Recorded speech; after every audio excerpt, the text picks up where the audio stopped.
We are making sourdough starter from scratch, and we're going to make it together.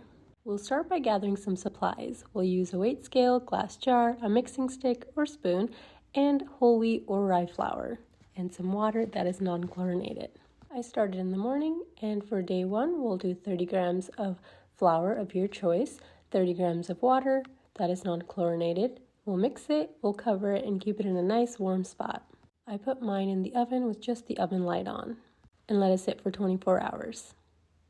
On day 2, again in the morning, we're going to keep our initial mix and then we're going to add to it. We'll add 30 grams of flour, 35 grams of warm water. We'll mix it, cover it, and we'll place it in a warm spot again for 24 hours. Day 3 in the morning, we'll take 30 grams of the sourdough starter, 30 grams of flour, and 35 grams of warm water.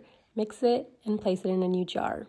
I like to mark it because you'll see some activity at this point. Cover and place in a warm spot. Day 3 in the evening, we'll repeat the process. We'll take 30 grams of the sourdough starter, 30 grams of flour, and 35 grams of warm water. Mix, add to a new jar, mark it, cover it, and place it in a warm spot until the morning. By day 4 in the morning, you should start seeing some activity and you should start seeing a rise and some bubbles. We'll repeat the process here and we'll do 30 grams of sourdough starter, 30 grams of flour, and 35 grams of warm water. We'll mix it, mark it, cover it, and place it in a warm spot.